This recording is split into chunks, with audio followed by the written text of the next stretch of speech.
এ দুনিয়ার মুসলমান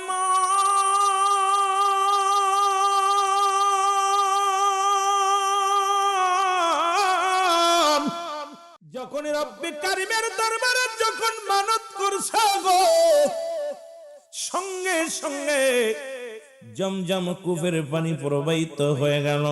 জোরে বলা যাবে না মারহাবা? আর একটু জোরে। জমজম কূপের পানি প্রবাহিত হয়ে গেল। আমি কিছু কথা বোঝানোর জন্য একটু পিছনের দিকে গেছি রে, এরপরে অনেক লম্বা আলোচনা আসবে। সঙ্গে সঙ্গে যখন প্রবাহিত হয়ে গেল, মক্কা মদিনার মাসুম বাচ্চাগুলো, ছোট ছোট মাসুম বাচ্চাগুলো পিপাসার তৃষ্ণা নিবারণ করলেন, মানুষগুলো পিপাসার নিবারণ করলেন। বছর চলে গেল, আব্দুল মুত্তালিবের আর মনে নাই, মানতের কথা মনে নাই। আব্দুল মুত্তালিব বছর যখন ঘুরে গেল, একদিন গভীর রাত্রে স্বপ্নে দেখে, আব্দুল মুত্তালিব রে, তুমি না মানত করেছিলা তোমার একটা সন্তান আল্লাহর রাস্তায় কোরবানি করবা, জবাই করবা। রে আব্দুল মুত্তালিব, একটা বছর পূর্ণ হয়ে গেল, তোমার 10টা ছেলের মধ্যে একটা ছেলেও তুমি জবাই করলা না। জমজম কূপের পানি তো ঠিকই ভোগ করো, ঠিকই পান করো, একটা ছেলের তো কোরবানি আল্লাহর রাস্তায় দিলা না।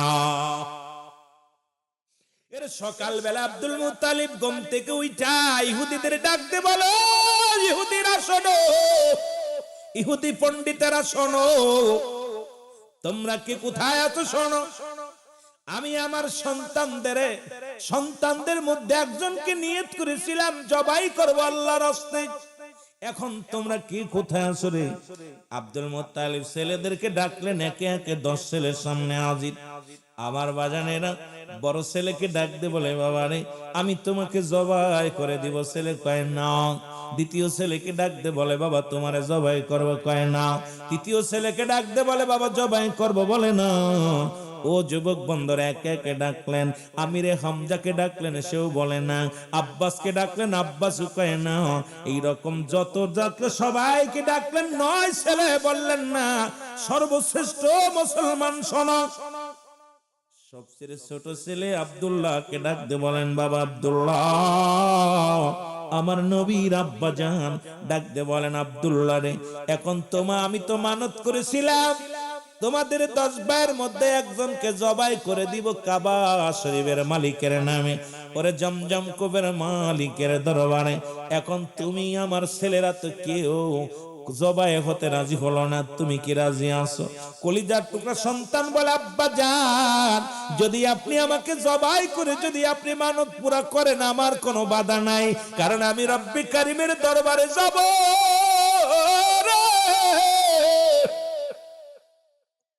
আমার আব্বা জান, আমি আপনাকে বারণ করব না, আমি রাজি, আমাকে জবাই করেন। জোরে বলা যাবেন আল্লাহু আকবার।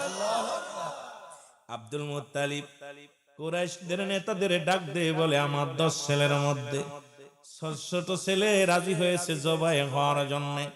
এই কথাটা শুনিয়া রে মুসলমান শোনো, এর কুরাইশ নেতা, আমার বাবারা শোনো গো, কুরাইশ নেতা নফলের কন্যা 200 নারী নিয়া, 200 মেয়েদেরকে নিয়া, প্রত্যেকের হাতে খোলা তরবারি দিয়া, অস্ত্র দিয়া আব্দুল মুত্তালিবের বাড়িটার এইরকম ঘিরে ফেললেন। আব্দুল মুত্তালিবের বাড়ির চারিপাশে মেয়েরা ঘিরে ফেললেন। ডাকতে বলে, আব্দুল মুত্তালিব রে, শোনো শোনো, তোমার আরো 9 জন ছেলে আছে, তাদেরকে তুমি জবাই করো, আমরা বারণ করব না। কিন্তু আব্দুল মুত্তালিব শুনে নাও, শোনো গো, কারণ ওই আব্দুল্লাহর কপালে নূরে মুহাম্মাদুর রাসূলুল্লাহ সাল্লাল্লাহু আলাইহি ওয়াসাল্লামের নূর মুবারক আমরা দেখতে পাই।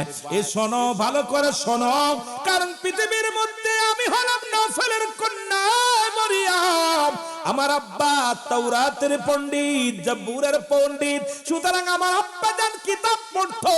আখির নবীর বাবা কেমন হবে গো, আখির নবীর নূর মুবারক কেমন হবে, সব কিছু আমি আমার বাবার থেকে শুনেছি। সুতরাং এই পৃথিবীর মধ্যে তোমার 10 জন ছেলের মধ্যে ছোট ছেলে আব্দুল্লাহ হবে আখের নবীর বাবা। পৃথিবীর মধ্যে আমরা বেঁচে থাকতে, এই পৃথিবীর মধ্যে আমরা মেয়েরা বেঁচে থাকতে আব্দুল্লাহর একটা পশমের ক্ষতি হতে দিব না। জোরে জোরে চিল্লায় বলো মারহাবা। আমার দয়াল নবী বিহনে আমার মায়ার নবী, আপন বলতে কেহ নাই জগতে, বলে না আপন বলতে ও নবী ও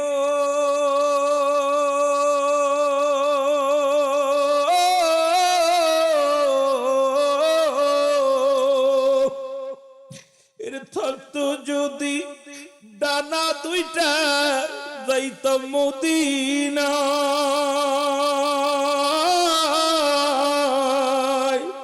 উইরা গিয়া সালাম দিতাম আমি নূর নবীর রওজায়, উইরা যায়া সালাম গো দিতাম আমি নূর নবীর রওজায়। গরিব আমি বাংলায় বাড়ি নবী, গরিব আমি বাংলায় বাড়ি, আমি কান্দি বসে নিরালায়, হায় হায় কান্দি বসে নিরালায়, আপন বলতে কেহ নাই জগতে, বলে না আপন বলতে।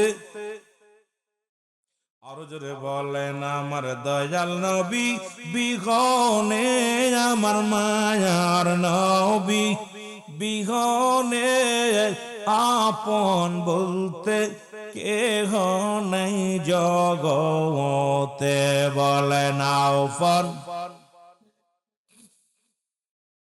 ও নবী ও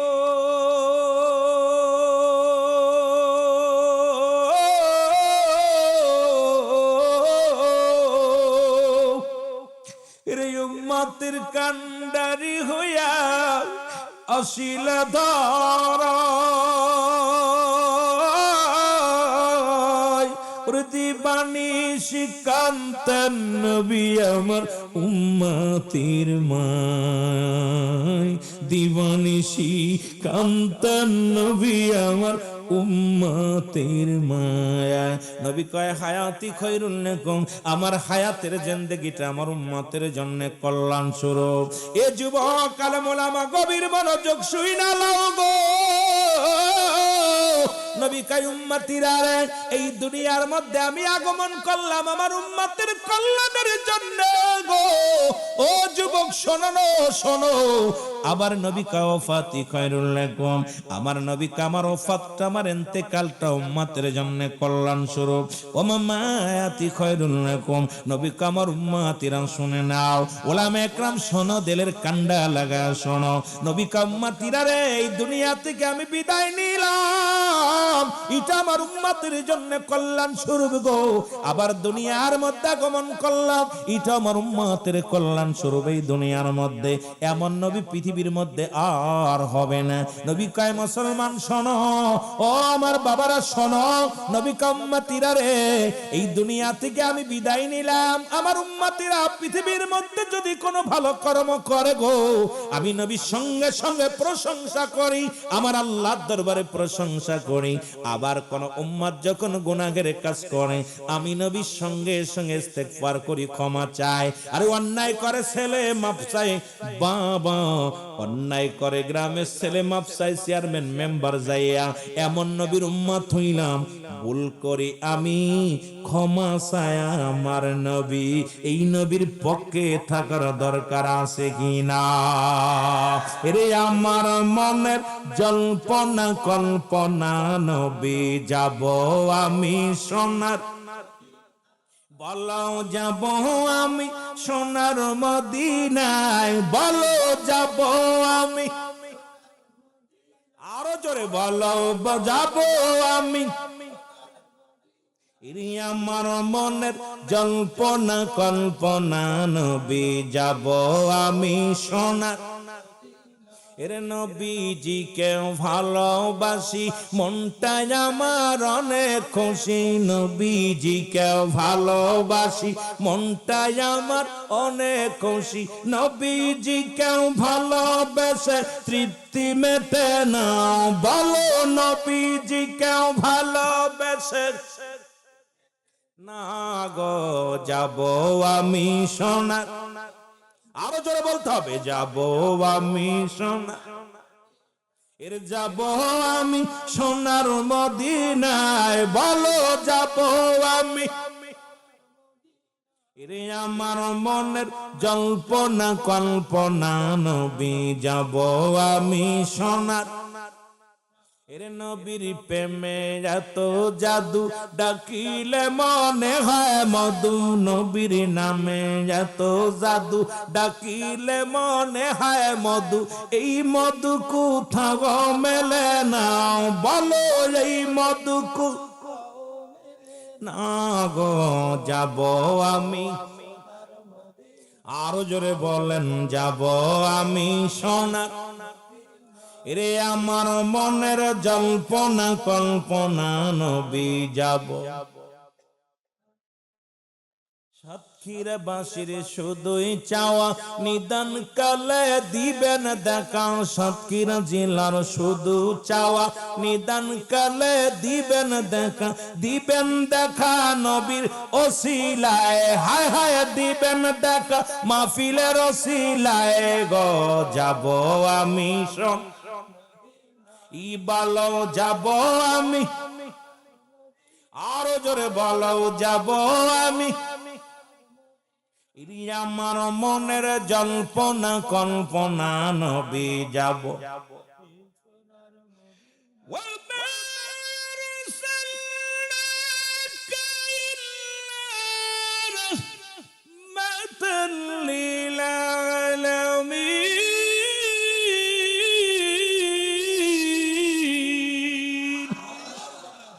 নবী গো আপনি রাহমাতাল লিল আলামিন, আল্লাহ হলো রব্বুল আলামিন, আপনি রাহমাতাল লিল আলামিন।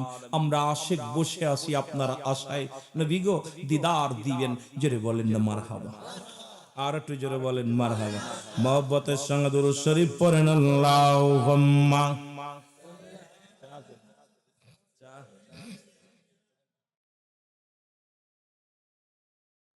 দুরূদ শরীফের জন্য একবার পড়লে 10টা গুনাহ মাফ, একবার পড়লে 10টা নেকি আমল নামায়, একবার পড়লে 10টা পুরস্কার ইয়াউমাল কিয়ামতের ময়দানে। একবার পড়লে আমার আল্লাহ খুশি, দুই আমার যত পড়লে ফেরেশতারা খুশি, পড়লে আমার নবীজি খুশি। বাইরা আমার কামি অঙ্গনের একটা কিতাব আছে, কিতাবের নাম ফতোয়ায়ে দেওবন্দ, লেখছে মুফতি শফিক আহমেদের লেখা কিতাব, আমাদের লেখা না, সুন্নিদের কিতাব না। এটা কওমি অঙ্গনের বড় কিতাব, যিনি দেওবন্দ মাদ্রাসায় পড়ানো হয়, আল্লামা মুফতি শফিক আহমেদের লেখা ফতোয়ায়ে দেওবন্দের 2য় খণ্ড 33 নম্বর পৃষ্ঠা। উনি বললেন নবীর উপরে দুরূদ ও সালাম পাঠ করা জীবনে একবার ফরজ, একাধিকবার পড়া সুন্নাত, যত পড়বে মুস্তাহাব আমল। জোরে বলেন না সুবহানাল্লাহ, আর একটু জোরে সুবহানাল্লাহ। তাবলীগ জামাত করে যারা, এদের একটা কিতাব আছে ফাজাইলে দুরূদ, ঠিক কি না? কিতাবের নাম কি? জোরে বলেন নাম কি? আপনাদের কষ্ট হচ্ছে? ভয় নাই, ভয় নাই, আমরা দলিল ছাড়া কথা কইতে রাজি না। আস্তে আস্তে যামু। যেহেতু আজকে বললাম, আজকে আল্লাহ আমার দুনিয়ার বুকে আমার একটা সন্তান, ছেলে সন্তান দুনিয়ার মধ্যে আগমন করছে। আড়াইটার সময় আগমন করছে। সারাদিন ওকে নিয়ে ছেলেটা হাসপাতালে এমার্জেন্সিতে ভর্তি হয়ে গেছে। এখন বিশেষ করে এই সন্তান থেকে কোনো আলেম আসতো না। আমার বিবি ভর্তি আছে আপনার এশিয়া হেবনে সিনাই, আমার ছেলে ভর্তি আছে আপনার মাগুরা সরকারি হাসপাতালে। সুতরাং এই অবস্থার পরে আমি বারবার বলতেছি, যেহেতু আশিকে রাসূল কিনা, আমি বলতেছি ভাই যদি না যায় মানুষ বলবে সুন্নিরা ধোঁকাবাজ। আমি কই ভাই আমার সন্তান তো অবস্থা সেলাইন ধরে খুলি ভর্তি করে দিয়ে, ওনাকে ভর্তি করে দিয়েই ইনশাআল্লাহ চলে আসছি। এই জন্য আমার বাবারা, এই আমি আমার মনটাও ভালো না, সারা দিন দৌড়াদৌড়ি। গতকাল মাহফিল করে চাপায় অনেক দূরে প্রোগ্রাম করে, আবার এখানে, আবার আগামীকাল মাদারীপুর, এরকম অনেক দূরে দূরে জার্নি করতে করতে আজকে গোসলটা বন্ধ করতে পারি নাই। দড়ির উপরে রাখতে আজকে যে গোসল করবো সেই সুযোগটা পাইনি। এই জন্য আপনার একটু ভালোবাসা চাচ্ছি, যে একটু ভালোবাসা দিলে। আয় হায়, কবর আসর ওয়াজ করতেই বাবার, এত ওয়াজ করবো কেমনে রে? ওয়াজ করতে লিখে যাইতেছিলাম, আবার বন্ধ করে দেয়। কথা বলছেন বিপদ। একটু মহব্বতের সঙ্গে দুরূদ শরীফ পড়েন আল্লাহুম্মা। মক্কা মদিনার ব্যবসায়ীরা এসে বলে, আব্দুল মুত্তালিব শোনো গো, খবরদার, আমরা তোমার আব্দুল্লাহর মুখখানা দেখে যখন কোনো ব্যবসায়ী কাজে যায় আমাদের উন্নতি হয়, আমরা যে কোনো কর্মের মধ্যে গেলে আমাদের উন্নতি হয়। আব্দুল মুত্তালিব রে, আমাদের জীবন থাকতে আব্দুল্লাহর গলায় ছুরি লাগাতে দিব না। ওদিকে নফেলের কন্যা মুসলমান শুনে নাও, মরিয়াম কয়, আব্দুল মুত্তালিব রে, আমরা মেয়েরা বিদ্রোহী ঘোষণা করলাম, যদি আব্দুল্লাহর গায়ের একটা পশমের ক্ষতি আমরা ছাড়ব না। আব্দুল মুত্তালিব বড় বিপদের মধ্যে পড়ে গেল। এখন জনগণের বিদ্রোহী, দুই হলো মানত পুরাণ, কি করবে? ডাকলেন ইহুদিদের আলেমদের, ইহুদি আলেমদের ডাকলেন, ডাক দে বলেন, আমার ভাইরা রে, আমি বড় মুশকিলের মধ্যে পড়ে গেছি, কারণ মক্কা মদিনার সব মানুষ আব্দুল্লাহর পক্ষে দাঁড়ায় গেছে, আর ইহুদিরা খ্রিস্টানেরা সবাই, মুসলিমেরা সবাই আব্দুল্লাহর পক্ষ নিছে রে। এখন আমি তো কারে কি করব, আমারে বইলা দাও। এর ইহুদি আলেমরা, আব্দুল মুত্তালিব একটা কাজ করো, লটারি করো, লটারি করে যদি যার নাম আসবে তাকেই তুমি জবাই করবা, কুরবানি করবা। আব্দুল মুত্তালিব 100 বার নাম লেখলেন সন্তানদের, একবার নাম লেখলেন, উটের নাম লেখলেন, লেখিয়া এবার পাতিলের মধ্যে দিলেন, একটা পাত্রের মধ্যে রাখলেন, রাখিয়া একটা মাসুম বাচ্চা দিয়ে লটারি টান দিলেন। একবার নয়, দুবার নয়, 99 বার ডাকছে, 99 বারই আব্দুল্লাহর নাম আসছে। জোরে বলা যাবে না আল্লাহু আকবার। 99 বার আব্দুল্লাহ, যেই লটারি টান দা আব্দুল্লাহর নাম আসে। লোকজন ডাকতে বলে, আব্দুল মুত্তালিব 99 বার না, 9900 বার যদি আসে, 1000 বার যদি আব্দুল্লাহর নাম আসে রে, আমাদের জীবন থাকতে, আমাদের দেহের মধ্যে জান থাকতে আব্দুল্লাহকে কুরবানি হতে দিব না। কারণ আব্দুল্লাহর কাছে রয়েছে নূরে মুহাম্মদ। ওরে আমরা দেখতেছি রে, এই দুনিয়ার সব চাইতে বড় রত্ন, পৃথিবীর মধ্যে সব চাইতে দামি জিনিস আব্দুল্লাহর কাছে গচ্ছিত আছে, সুতরাং জীবন থাকতে আব্দুল্লাহকে কুরবানি হতে দিব না। জোরে বলেন না মারহাবা। কয়বার উঠছে? 99 বার নাম উঠছে। এইবার 100 বার মাথায় টান দিছে, উঠছে উটের নাম। কিসের নাম? উটের নাম। আব্দুল মুত্তালিব 100 উট জবাই করে লোকজনের মধ্যে বিতাড়িত করে দিলেন আর মানত পুরা করলেন। আব্দুল মুত্তালিব ঘোষণা দিলেন যে 100 উট দিলাম কাইটা, এখন ছেলে যেহেতু বেঁচে গেছে। কিন্তু মক্কা মদিনার নারীরা আব্দুল্লাহর জন্য পাগল, আব্দুল্লাহর জন্য পাগল। ও যুবক, দিলের কান্ডা লাগা শোনো। এদিকে আব্দুল মুত্তালিব তার বাল্য বন্ধু আব্দুল ওহাবকে বলেছিল, ওহাব রে, তোর মেয়ে হয়েছে, আমার ছেলের সঙ্গে তোর বিবাহ দিব। আর আব্দুল ওহাবের কন্যা আর ছিল মুসলমান, 5টা গুণের গুণান্বিত ছিল আব্দুল ওহাবের কন্যা। পৃথিবীর মধ্যে 5টা গুণের গুণান্বিত নারীকে বিবাহ করো, যেটা নবীর বাবা করেছে, আমার নবীরা করেছেন, সাহাবীরা করেছেন। ওরে মুসলমান, পৃথিবীর মধ্যে এই 5টা গুণের নারী যদি কেউ বিবাহ করতে পারো, যুবক বন্ধুরা, দুনিয়ার মধ্যে শান্তি, দুনিয়ার মধ্যে জান্নাত কামাই করে নিতে পারবা।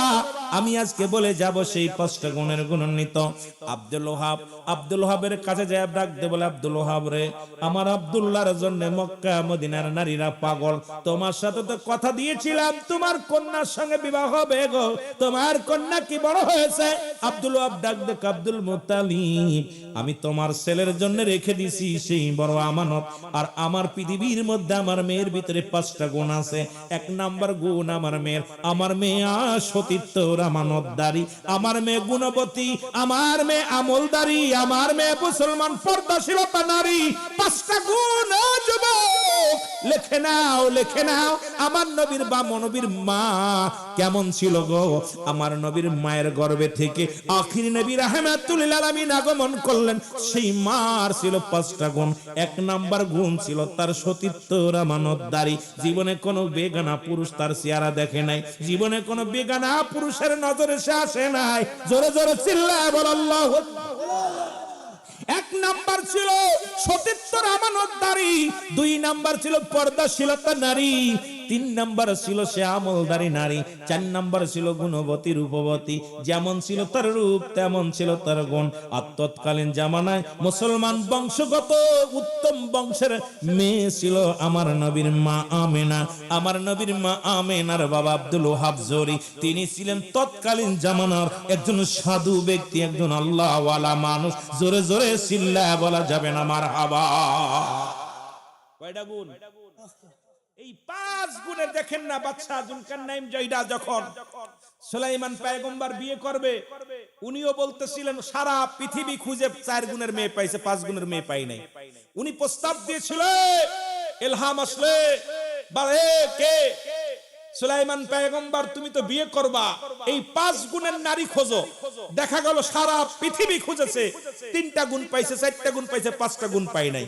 5 গুণের গুণান্বিত নারী আমাদের প্রতিটা মুমিনের বিয়ে করা উচিত। জোরে বলেন না মারহাবা। গাজাখোর, মদখোর, নারীখোর সব ওয়াজ এক ওয়াজের ভিতরে চলে আসবে, সব ওয়াজ, কিন্তু সময় লাগবে। একটু পার্ট বাই পার্ট আলোচনা আগাইলে আসবে। কিন্তু আমার তো আবার আলোচনা দিছে একটু কবর আসর মৃত্যুর দিকে, ওদিকেও যাব যদি আল্লাহ বাঁচায় রাখে। দেখা যাক, একটু মুহাব্বতের সঙ্গে দুরূদ শরীফ পড়েন আল্লাহুম্মা। আপনাদের কষ্ট হচ্ছে? আরো জোরে কষ্ট হচ্ছে? এরে আব্দুল মুত্তালিব সঙ্গে সঙ্গে চিঠি লিখে দিলেন, পত্র লিখে দিলেন, কোথায় রে আমার আব্দুল্লাহ, তোমার জন্য আমি তোমার পাত্রী ঠিক করেছি। আব্দুল্লাহ কয় বাবা গো, দেখার প্রয়োজন না, আপনি আমার বাবা, যার সঙ্গে বিবাহ দিবেন আমি রাজি। আমার নবীজির আব্বা কিন্তু গার্জিয়ান ছাড়া বিয়ে করে নাই। আমরা পরের মেয়ের হাত ধরে নিয়ে চলে আসি, আর আইন করছে সরকারি 18 বছর বয়স হয়ে গেলে, 20 বছর বয়স হয়ে গেলে বাবার অধিকার নাই মেয়ের দাবি করা। আরে কপাল পুরা, কপাল পুরাস না। আমার নবীর বাবা কিন্তু বিয়ে করেছে, দাদাই নিজে পছন্দ করে দিছে। আমার নবীর দাদা নিজে তার বাবারে বিয়ে দিছে, আর এই পছন্দ করিয়া, বাবা পছন্দ করিয়া নবীর বাবার লগে বিবাহ দিয়েছে। জোরে বলা যাবে না মারহাবা। আর একটু জোরে। আব্বা মা দেখলে চলে না, এটা দরকার ডিজিটাল। ডিজিটাল করতে করতে দেশ শেষ। ও যুবক, বিবাহ হয়ে গেল, মুসলমান বাসর হয়ে গেল, লম্বা আলোচনা, বাসর হয়ে গেল। আব্দুল্লাহ আমার নবীজির মা আমেনা, তাই খোদাকে কসম করে বলি, জীবনে কোনোদিন পুরুষের সামনে যাই নাই, কোন পুরুষের চেহারা দেখিনি। বাসর রাত্রে আমার স্বামী বসে আছে, আমিও বসে আছি। হঠাৎ কেন যেন ঘরের মধ্যে একটা নূরের একটা আলোর জ্যোতির মতো লাগতেছে। আর ঘরটার ভিতরে যেন কেন পেত এমন সুন্দর ঘ্রাণ, আমি এত সুন্দর ঘ্রাণ কখনো পাই নাই।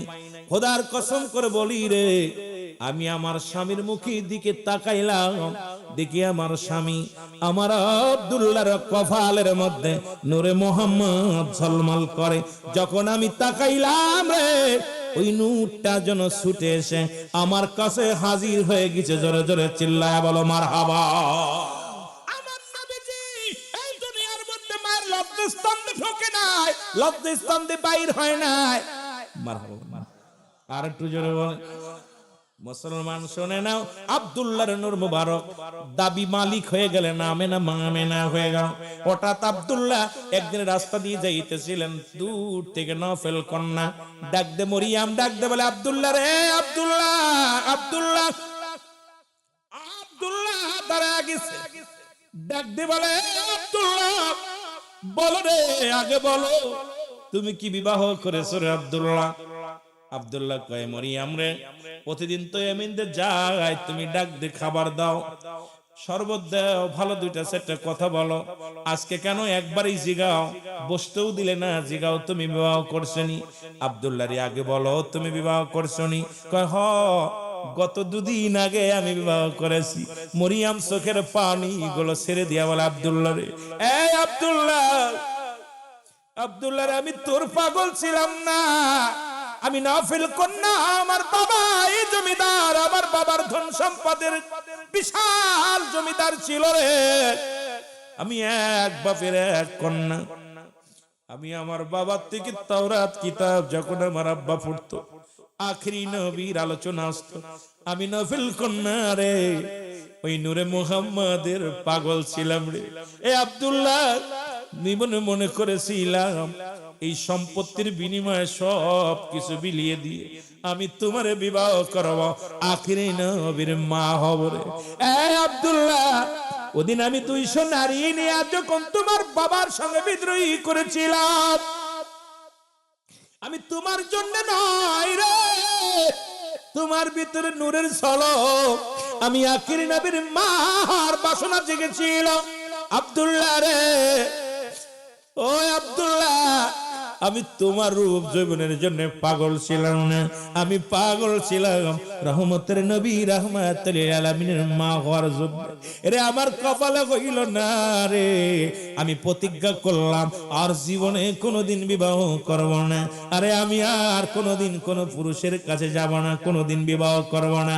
আরে আব্দুল্লাহ, আমি নূরে মুহাম্মাদের ওই স্মৃতি ধরে গুলো, ওই বাসনা জল্পনা কল্পনা করে আমার জীবনটা কাটায়া দিব। জোরে বলেন মারহাবা, আর একটু জোরে জোরে চিল্লায় বলেন না মারহাবা।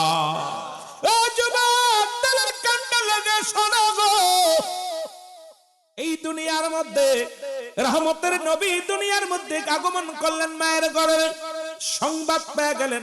সকালবেলা মা আমেনা সংবাদ পায়, মা আমেনা রে, ও আমেনা, তোমার গর্ভে আখেরি নবী হাজির হয়ে গেছে। দ্বিতীয় মাসে খবর আসে, আমেনা রে আমেনা, তোমার গর্ভে আখেরি নবী হাজির হয়ে গেছে। তৃতীয় মাসে হাজির হো, ও আমেনা, তুমি বড় ভাগ্যবান, তুমি বড় গুণবতী রূপবতী রে মা আমেনা, তোমার গর্ভে আখেরি নবী রাহমাতুল লিল আলামিন আগমন করেছে। 10 মাস 10 দিন একই সংবাদ পাইলেন। আমার বাবারা, আমি লম্বা আলোচনা না আগে বলেছি, কত ফস করে শেষ করা যায়। মা আমেনা মুসলমান, একদিন নয়, 2 দিন নয়, 10 মাসে 10টা খবর চলে আসলেন। নবীজির মা আমেনা বলে, খোদার কসম করে বলি, আমার হুজুর আমার গর্ভে পৃথিবীর মধ্যে মেয়েদের পেটে যখন বাচ্চা আসে, পেটটা একটু বড় হয়, আমি যখন জমজম কূপের পানি উঠাইতাম, খোদার কসম করে বলি আমি টের পাইতাম না, কষ্ট অনুভব হয় নাই। আমার পেটের মধ্যে আমার হুজুর কোনোদিন একটু মোসর দেয় না, কোনোদিন কষ্ট দেয় নাই। মায়ের গর্ভে থাকতে সন্তান কত লাথি মারে, কত না গুতো মারে, মা খাইতে পারে না, ঘুমাইতে পারে না। আমার নবী আমার গর্ভের মধ্যে কোনোদিন একটু জোরে নড়া দেয় নাই, আমি মা কষ্ট পাবো বলে। এই দুনিয়ার মধ্যে মুসলমান শোনো,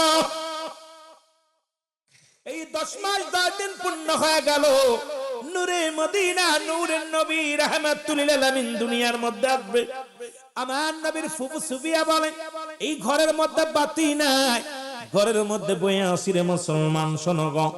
হঠাৎ করে দেখি আকাশ থেকে যেন একটা নূর এসে আমার ঘরের মধ্যে, আমার আব্দুল্লাহর ঘর কানা জিন্ন শীর্ণ, খাজুরের পাতার ছাউনি। আমার বাজানেরা, এই পৃথিবীর মধ্যে খাজুরের পাতার ঘেরা এই ঘরের মধ্যে ফলো, আমি বড় পেরেশানিত হয়ে আছি, কারণ এখন তো অনুভব করা যায় নতুন মেহমান বাড়ির মধ্যে আসবে, ঘরের মধ্যে আসবে। হঠাৎ আমি সালাম শুনতে পাইলাম, আসসালামু আলাইকুম আমেনা। আমেনা রে, ওয়ালাইকুম আসসালাম। কয় তুমি কে গো? আমি মা হাওয়া। আমেনা রে, এই দুনিয়ার মধ্যে নবীদের সরদার রাহমাতুল লিল আলামিন দুনিয়ার মধ্যে আগমন করেছে। বড় স্বপ্ন ছিল আখিরি নবীর মা হব, হতে পারি নাই। রব্বে কারিমের কাছে দাবি করেছিলাম, আল্লাহ ওই আখিরি নবী যেদিন দুনিয়ার মধ্যে আগমন করবে, সেদিন যেন ওই ঘরের মধ্যে আমি একটু জায়গা পাই, সেদিন যেন আমি আমার হুজুরকে দেখতে পাই। আমেনা, আসসালামু আলাইকুম। আমেনা, আমেনা ওয়ালাইকুম আসসালাম। কে? আমি মারিয়াম। আসসালামু আলাইকুম। কে? কয় আমি মাসিয়া। এই রকম 4 জন মহিলা মুসলমান, শোনো, জান্নাতি মহিলা।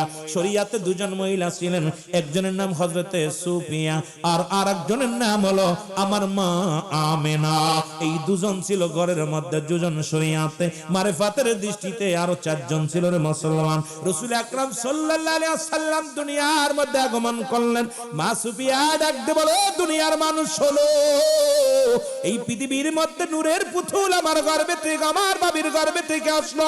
আমি জীবনে এত নূর পৃথিবী দেখি নাই রে। পৃথিবীর মধ্যে আগমন করলো, আমি তাকা দেখি রে আমার হুজুরের মাথার শীতে কাঁটা, আমি দেখি আমার নবীজির চোখের মধ্যে সুরমা লাগানো, আমি দেখি আমার নবীজির নাভি কাটা অবস্থায়, এই দুনিয়ার মধ্যে উলঙ্গ অবস্থায় আমার নবী আসেন না কাপড় পরা। ও মুসলমান দেবের কান্ডা লাগা শোনো, আমি আমার নবীর দেখেছি রে।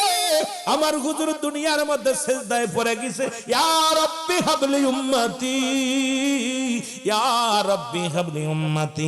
খোদার কসম করে বলি রে, আমার হুজুরের মুখের আওয়াজ শুধু উম্মতি উম্মতি শুনেছি।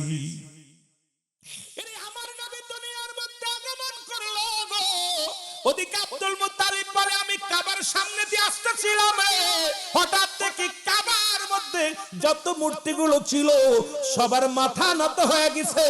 আমি জিগাইলাম, ও মূর্তি তোমাদের মাথা কেন বেঁকা হয়ে গেছে?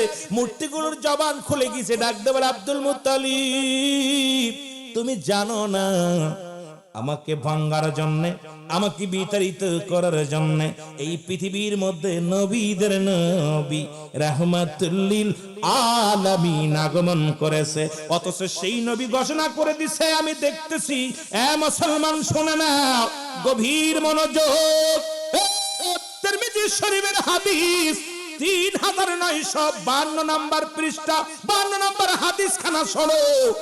3952 নম্বর হাদিস, আমার নবী বলে গেছে অচিরে আমার উম্মতের মধ্যে এক দল, তারা নিজেরা মূর্তি পূজা করবে, অন্য কেউ উৎসাহিত করবে।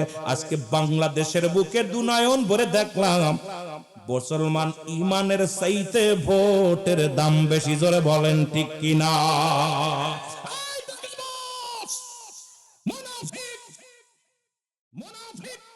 ইমানের চাইতে সিয়ারের দাম বেশি। এরা ইসলামটাকে কেমনে প্রচার করে, ইসলামের শত্রু, ইসলামের দুশমনী। জোরে বলেন ঠিক কিনা?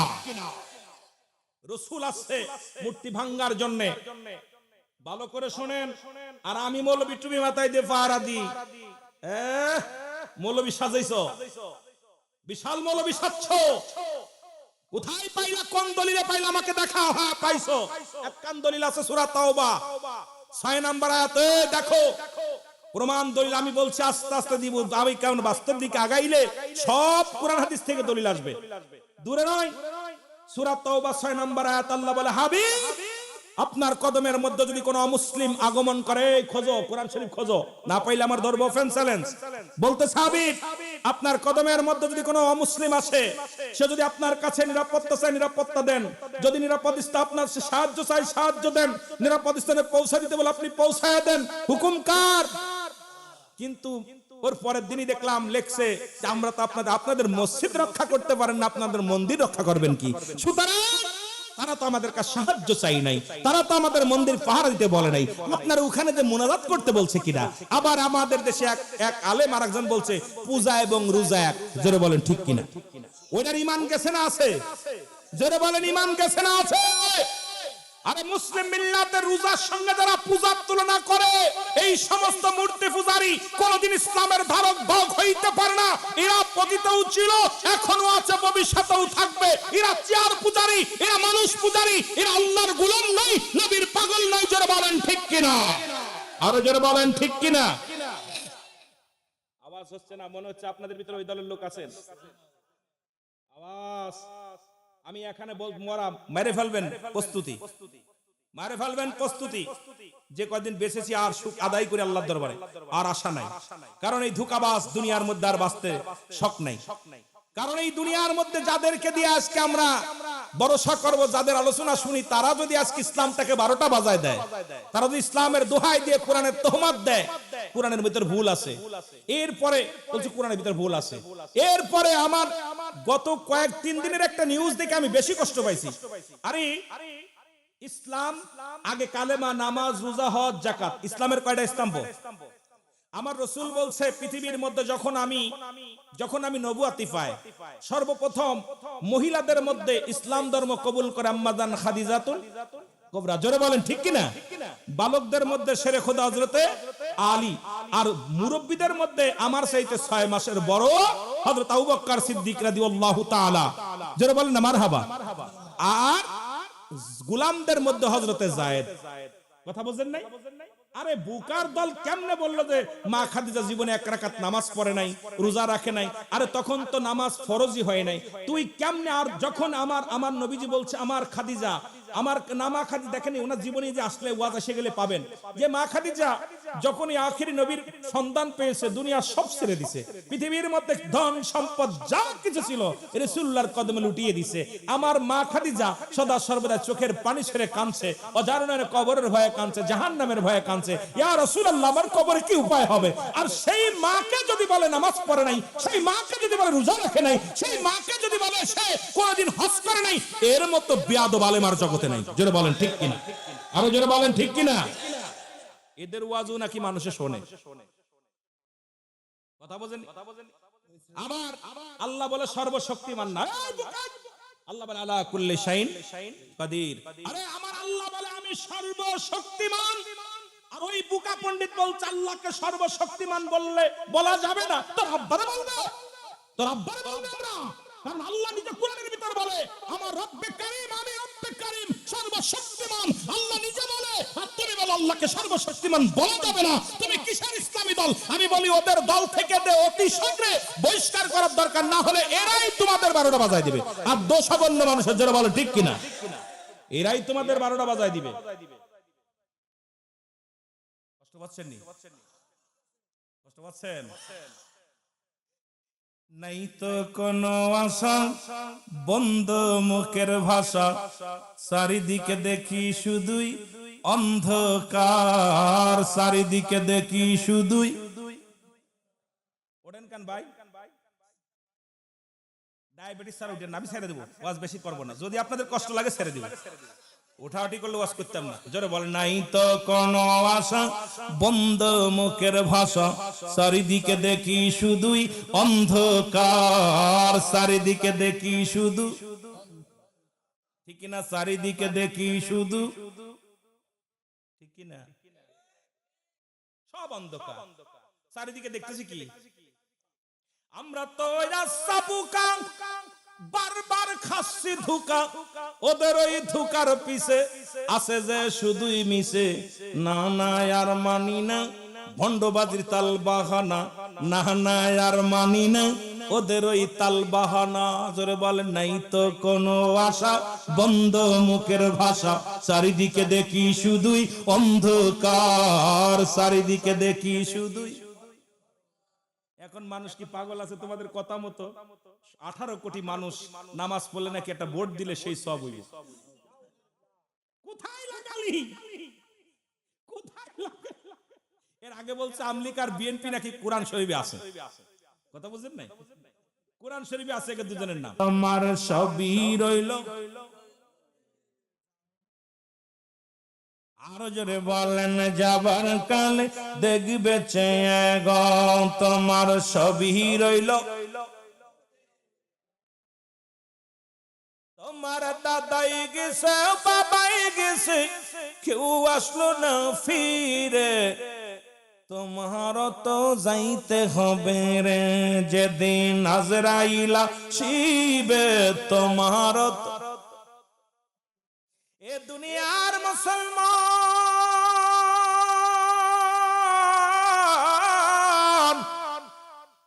নবী কানা পর্যন্ত রেখলাম, এরপরে একটু পিছনের দিকে যায়, একটু কবর আসরের দিকে আমার ভাইয়েরা বলছে। আবার যদি সময় পাই রে ওদিকে চলে যাব। পৃথিবীর মধ্যে 3টা বিপদ। কয়টা বিপদ? 1 নাম্বার বিপদ হলো মানুষের মরণ, 2 নাম্বার হলো কবর, 3 নাম্বার হলো কিয়ামতের ময়দান। বড় বড় 3টা বিপদ প্রতিটা মানুষের জীবনে। 1 নাম্বার বিপদ হলো মরণ। 1 নাম্বার বিপদের নাম কি? আর একটু জোরে বলেন কি? 2 নাম্বার বিপদ কবর, 3 নাম্বার বিপদ কিয়ামতের ময়দান। এই পৃথিবীর মধ্যে আসার একটা সিরিয়াল আছে, যার সিরিয়াল নাই।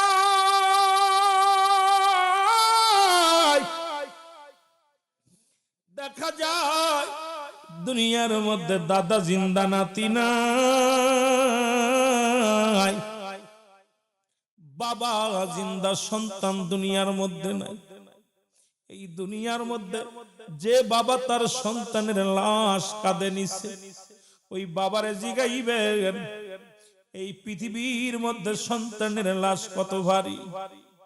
ওই বাবারে জিগাইলে ওই বাবা বলবে, দুনিয়ার মানুষ রে, এই পৃথিবীর মধ্যে সন্তানের লাশটা এত ভারী, আমি এত বড় ভারী বস্তু জীবনে আমি কাঁধে নিই নাই, গায়ে নেই নাই। সন্তানের জিগাইবেন তোর বাবার লাশটা কত ভারী। সন্তান বলবে, দুনিয়ার মানুষ রে, আব্বা আমার লাশ এত ভারী আগে জানি না।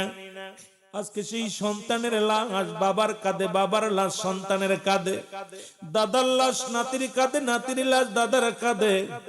পৃথিবীর মধ্যে আসার একটা সিরিয়াল আছে, যার কোনো সিরিয়াল নাই। এক নাম্বার বিপদ হলো মানুষের মরণ। এই মরণের কথা বলতে যে একটা কথা আমার মনে পড়ে গেল। আল্লামা মুফতি আমজাদ আলী সাহেব একটা কিতাব লেখলেন, এই কিতাবের নাম্বার শরিয়াত। এই কিতাবের মধ্যে লিখতে যা উনি বললেন, দুনিয়ার মানুষ শোনো,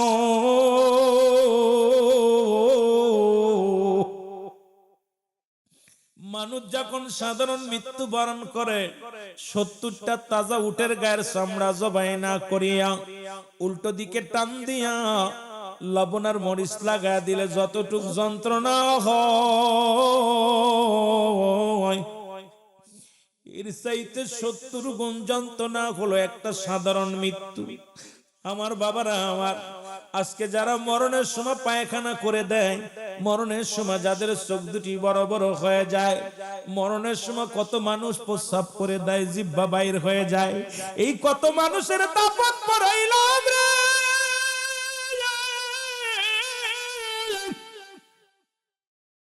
কত মানুষের কাপড় পরাইলাম, কত মানুষের জানাজা পড়লাম, আইরে কত ভার জানাজা পড়লাম, দেখেছি চোখ দুটি চেয়ে আছে, বন্ধ করা যায় নাই। ইমাম সাহেব হুজুর জানে কত মায়ের লাশ ওরে দাফন করার পর সে রয়েছে, জিহ্বা বাইর হয়ে রয়েছে। ওই গোসল করাতে যায় দেখছে তারা পায়খানা করে দিছে, প্রস্রাব করে দিছে, এত যন্ত্রণা রে বাবা। কিন্তু মুমিনের মৃত্যু হয় আটা গোলাইয়া খামির বানায়া, এই খামিরের মধ্যে যদি একটা চুল পড়ে, এটা টান্দে বাইর করলে যেমন অনাসে বাইর হয়ে যায়। একমাত্র ইমানদারদের মৃত্যু হয় এত আসানে। আর রব্বে কারিম তো দুইটা জায়গা রেখে দিছে, একটা হলো জান্নাত। ইমানদারদের জন্য ঘোষণা করে আমার আল্লাহ বলেন, বিসমিল্লাহির রহমানির রহিম, উইদ্দাত লিল মুমিনিন। আল্লাহ বলে মুমিনদের জন্য, মুত্তাকিনদের জন্য আমি একটা নয়, দুটি নয়, 8টা জান্নাত প্রস্তুতি করে রাখছি। এই জান্নাতি মানুষের মৃত্যু যেমন আসানে হয়, মৃত্যু আসানেও হলে তাদের জন্য নিয়ামত হয়ে যায় রে মুসলমান। শুনে নাও, আজরাইল আলাইহিস সালাম পৃথিবীর মধ্যে সবার জান বাইর করার জন্য জমিনের মধ্যে আগমন করে না। আজরাইল এত বড় দানব, এই জমিনের মধ্যে থাকে 5 মানে থাকে মুসলমান মাথা মুবারক। সারা পৃথিবীর পানি যদি আপনার তার গায়ে ঢেলে দেন, একটু পানিও জমিনের মধ্যে পড়ে গুড়িয়ে পড়বে না। রব্বে কারীম,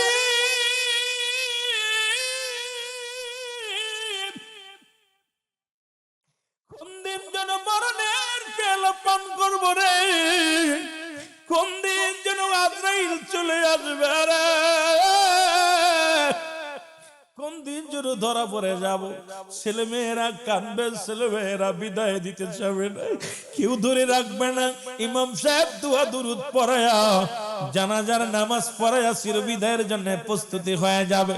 আমার বন্ধুগণ, এই মরণের পেয়ালা পান করতে হবে, এর মধ্যে কোন সন্দেহ নাই। জোরে বলেন ঠিক কিনা? আমার মরণ আসিবে কখন কেউ তো জানি না। আমার কোরআন শরীফের সব আয়াত স্বীকার করতে পারবেন, একটা আয়াত কুল্লু নাফসিন জায়কাতুল মাউত।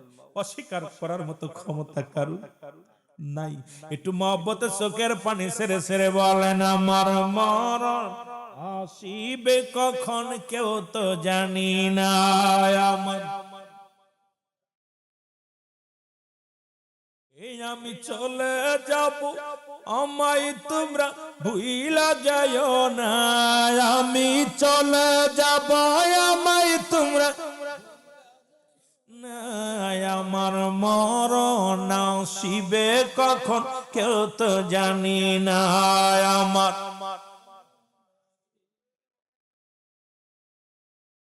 টাকা পয়সা দালান কোটাও যাহা করেছি, সব কিছু ফেলাইয়া বাজান একাই চলেছি রে আমি। সব কিছু ফেলাইয়া একাই চলেছি। আমি যাবার কালে বেবে দেখি আমার কেহ নাই। আমি যাবার কালে বেবে দেখি আমার মরণ আসিবে কখন কেউ তো জানি না। আমার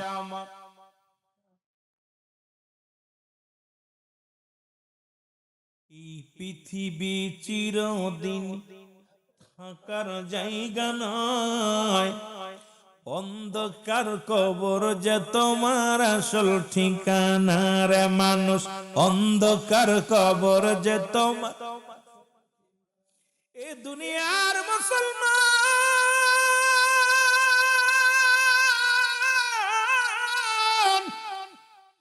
কার জন্য সুদ খাও, কার জন্য ঘুষ খাও, কার জন্য জিনা ব্যভিচার করো, কার জন্য দুনিয়ার মধ্যে মানুষকে ঠগাইলা।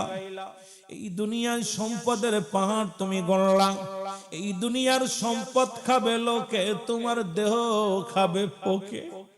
ওরে বাজান, এই দুনিয়া থেকে বিদায় যখন নিয়ে যাবা, এই দেহখানা তোমার মাটির মধ্যে রেখে দিবে, তোমার পোকামাকড়ে ভাগাভাগি করে খাবে। এই দুনিয়ার সম্পদ তোমার ছেলে মেয়েরা খাবে। ছেলে মেয়ে না থাকলে প্রতিবেশী খাবে, সে না থাকলে তোমার আপন জনেরা নিবে, যদি না থাকে রে মুসলমান সরকার বহন করবে। কিন্তু দুনিয়ার সম্পদ খাবে লোকে, তোমার দেহ খাবে পোকে। এমন দেহটা গড়ো যেন পোকা মাকড় ওই দেহের মধ্যে না আসে। ও বন্ধুগণ, এই জন্য আমি বারবার বলি রে, এই দুনিয়া ছেড়ে দাও, দুনিয়া ছেড়ে দাও। কারণ আমার নবীজি বলছেন মুসলমান শুনে নাও, বাল হুয়া কিলাফ। এই দুনিয়াটা একটা পচা দুর্গন্ধ মরি। মানুষের চরিত্র হলো কুকুরের চরিত্র। কুকুর যেমন দুনিয়ার মধ্যে মরি পাইলে খুশি হয়, সে জামানার উম্মতিরা মুসলমান শুধু এই সম্পদ পাইলে খুশি হবে। আজকে যেদিকে তাকায় ক্ষমতার হলো, আজকে মানুষ মরে রাস্তায় পড়ে থাকে, সেখানে কোনো হুঁশ নাই। আরে মানুষের জানমালের কোনো নিরাপত্তা নাই। আজকে মানুষের মানুষ মানুষ মনে করে না। আজকে দুনিয়ার ভাইয়ের ভাই ভাই ভাই হয়ে ভাইকে খুন করে, সন্তানকে বাবা খুন করে, বাবাকে সন্তান খুন করে। এমন একটা জামানা আমাদের মধ্যে বিরাজ করে না। ও যুবক, আমি বারবার তোমাদের বলে যাই, এই দুনিয়ার মোহ ছেড়ে দাও, রব্বে কারিমের পাগল হয়ে যাও। আমার রব্বে কারিম ডাকতে বলেন কুল্লু মান আলাইহা ফান। আল্লাহ কয় বান্দারে, এই জমিনটা আমি রাখবো না, জমিনের মধ্যে যা কিছু আছে আমি আল্লাহ চূর্ণ বিচূর্ণ করে দিব।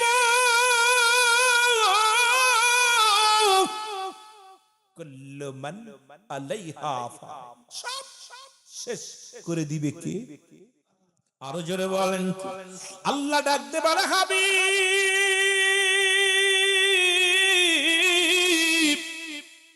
এই দুনিয়ার মধ্যে যা কিছু আছে আমি আল্লাহর জন্য বিচ্ছিন্ন করে দিব। এই জমিনের মাটিগুলো পুরো আমি তামা বানায়া দিব। এই জমিনের মধ্যে যত পানি, আরে কালীগঞ্জ থানার বাজানেরা শুনে নাও, এই কালীগঞ্জের বাজানেরা, বাজান সাতক্ষীরার বাজানেরা শুনে নাও, পৃথিবীর মধ্যে 3 ভাগ পানি 1 ভাগ মাটি। রব্বে কারিম ডাক দে কয় আল্লাহ, আমার আল্লাহ ডাক দে কয় বান্দারে শুনে নে, এই পৃথিবীর যত মাটি আছে সব পুরা আমি তামা বানায়া দিব। এই জমিনের মধ্যে যত পানি আছে সব পানি পুড়ে ছাই হয়ে যাবে। যেদিন কিচ্ছু বলতে কিচ্ছু থাকবে না, সেদিন থাকবো শুধু আমি আল্লাহ। আল্লাহ কয় বান্দারে, যেদিন আমি একাকার হয়ে যাব সেদিন থাকবো শুধু আমার রাসূলুল্লাহর ভালোবাসা নিয়ে। এই জন্য আহলে সুন্নাত ওয়াল জামাতের সুন্নি জনতার হৃদয়ের মধ্যে শুধু নবী নবী নবী, জোরে জোরে চিল্লায় বলেন ঠিক কিনা? আমার মনে বড় আশা ছিল যাব মদিনায়, আমার মনে বড়, আরো জোরে বলেন আমার মনে বড়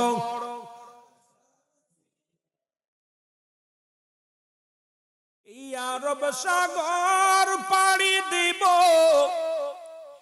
নাই তো মোদের তরি।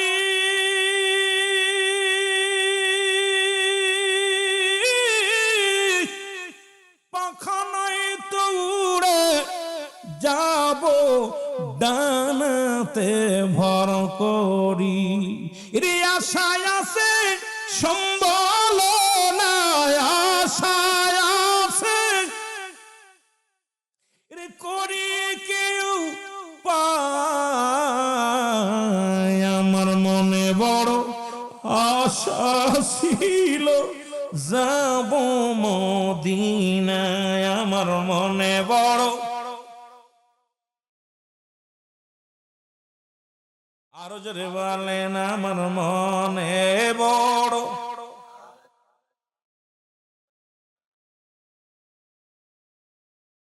কে যাও তুমি ও আশেক ভাই সোনার মদিনা,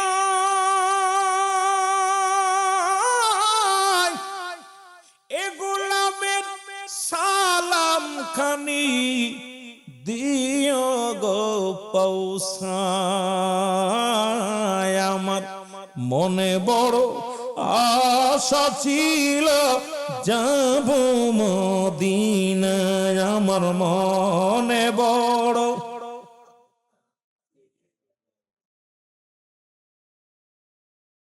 আহারে আমার আল্লাহ বলেন, যেদিন কিচ্ছু থাকবে না থাকবো আমি, আমি থাকবো আমার রাসূলুল্লাহর ভালোবাসা নিয়ে।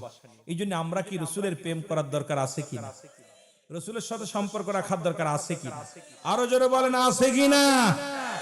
এই পৃথিবীর মধ্যে রাসূল একটা হলো ঈমান, একটা হলো আমল। আমার আগের বক্তা ঈমান আমলের আলোচনা করছে। একটা হলো ঈমান, একটা হলো আমল। একটা মানব জীবনের অমূল্য সম্পদের নাম হলো ঈমান। মানব জীবনের অমূল্য সম্পদের নাম কি? আরো জোরে বলেন ঈমান। আর ব্যক্তির জীবনের অমূল্য সম্পদের নাম হলো রূহ। রূহবিহীন যেমন বডির মূল্য নাই, ঈমানবিহীন কোন আমলের মূল্য নাই। ঈমানবিহীন কোন আমলে মূল্য নাই। আর একটা হলো আমল, একটা হলো ঈমান। নামাজ, রোজা, হজ, যাকাত এগুলো হলো আমল। আর ঈমান হলো নবী মুহাম্মদুর রাসূলুল্লাহ সাল্লাল্লাহু আলাইহি ওয়াসাল্লাম। জোরে বলেন মারহাবা। যার ঈমান নাই ওর কিসের নামাজ? যার ঈমান নাই তার কিসের হজ? যার ঈমান নাই তার কিসের ওযু? কারণ ওযু ছাড়া যেমন নামাজ হয় না, ঈমানবিহীন তেমন আমল হয় না। এই জন্য আমার বাবা রূহ বডি ছাড়া যেমন বডির অমূল্য সম্পদ যেমন রূহ, এই বডির মধ্যে রূহ নাই, বডির কোনো দাম নাই।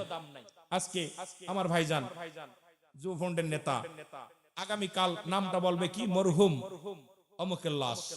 নামটা বলবে ইন্তেকাল করছে কিনা অমুক মিয়া। এই মরহুমের জানাজার নামাজ আগামীকাল সকাল 10টায় হবে। সুতরাং রুহুটা যতবেল থাকবে বডির আর ততবেল দাম আছে। রুহু আছে হাসপাতালে নিতেছি, রুহু আছে বিদেশে পাঠাইতেছি, রুহু আছে মাসকে মাস আব্বা মা বিছনায় পড়ে আছে, তার দাফন করতেছি না। রুহুটা চলে গেছে, দেখতে শুনতে বালা, কেউ কি রাখবে? কথা বলেন। সবাই ব্যস্ত হয়ে যাবে তাকে বিদায়ের জন্য। তদ্রূপ ঈমান যদি না থাকে তোর কিসের আমল? সব কিছুর মূলে হলো রাহমাতাল লিল আলামিন। এইজন্য আমার নবীকে জান মালের চাইতে বেশি ভালোবাসতে হবে। জোরে বলেন ঠিক কিনা? আরো জোরে বলেন ঠিক কিনা? একটু মহব্বতের সঙ্গে দুরূদ শরীফ পড়েন। আল্লাহুম্মা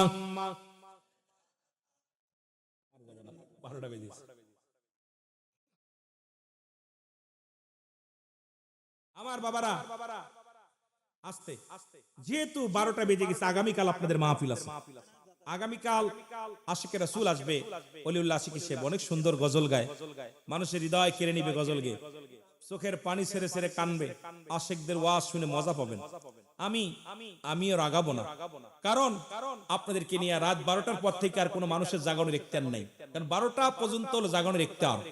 12টার পর থেকে 2টা 12 1 2 3 ঘন্টা ঘুম। যারা মক্কা মদিনায় হজ করতে গেছেন, যখন রাত 12টা বেজে যায়, রাসূলুল্লাহ রওজা মুবারকের দরজা মেরে দেওয়া হয়, রওজার দরজা বন্ধ হয়ে যায়। রাত যখন 3টা বাজে, হাজী সাহেব গেছেন নাকি, রাত যখন 3টা বাজে আমার নবীজি রওজা মুবারকের দরজা খুলে দেওয়া হয়, মানুষ কাতার বন্দী হয়ে দাঁড়িয়ে থাকে। অনেক বাঙালিরা কি করে আমরা দেখেছি, যেটা বাঙালিরা রাস্তার কোলে লাইন দিয়ে রাসূলের রওজায় ঢোকার জন্য সারা রাত জেগে জেগে থাকে যে আমরা ঢুকবো, আগে ঢুকবো। রাত যখন 3টা বাজে সঙ্গে সঙ্গে দরজা খুলে দেওয়া হয়, দলে দলে মানুষ রাসূলের রওজা মুবারকে প্রবেশ করে। এই জন্য রাত মানুষের সারা আপনার 12টার আগে ইখতিয়ার নেই ঘুমানোর, আর 12টার পরে জাগানোর ইখতিয়ার নেই। এই জন্য আমিও আপনার ডিস্টার্ব করবো না, যদিও একদিন যদি একটু কষ্ট 12টা পার হয়ে গেছে, আমি মনে হচ্ছে 12টার আগেই মুনাজাত দিব। তবে আমার ভাইয়েরা গত বছর দাওয়াত দিছে, আসতে পারি নাই, এবছর আসছি। যেরকম আলোচনা করার দরকার সেভাবে আমি পারিনি এখনো, কারণ আমাদের ঘন্টার পর ঘন্টা আলোচনা করি, আর আশিকদের খোরাক যতক্ষণ না দিবা নিজেও তৃপ্তি পাই না, শান্তি পাই না। কারণ আমি আপনাদেরকে বলতেছি, 1 নাম্বার হলো মরণ, 2 নাম্বার হলো কবর, 3 নাম্বার হলো কিয়ামতের ময়দান। প্রতিটা মানুষই আপনার আমার এই 3টা জিনিস আসবে। মরণের পরই কবর আসবে। কবরে যেদিন শোয়াবে, কবরে আপনি থাকবেন কতদিন থাকবেন? কবরে একটা রাত, চিন্তা করেন না, একটু বয়া বয়া চিন্তা করেন কবরের একদিন, কবরের একটা দিন, একটা ঘন্টা, একটু কল্পনা করেন যে আল্লাহ আমি 1টা ঘন্টা কেমনে থাকবো কবরে, এই 10টা মিনিট আমি কবরে কেমনে থাকবো। এই কবরে কিন্তু আপনার আমার ধনী গরিব সবার যেতে হবে, এইটা থেকে বাঁচা সম্ভব নাই। একটু আমরা নবীজিকে সালাম জানাই, নবী সালাম।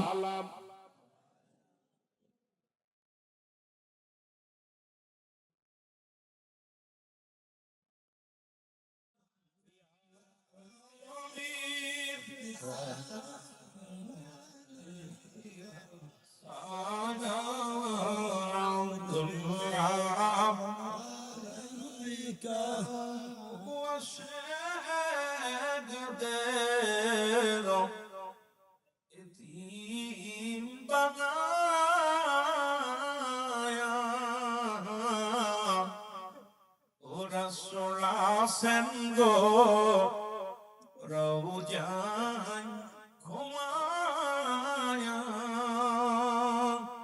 ও দেখা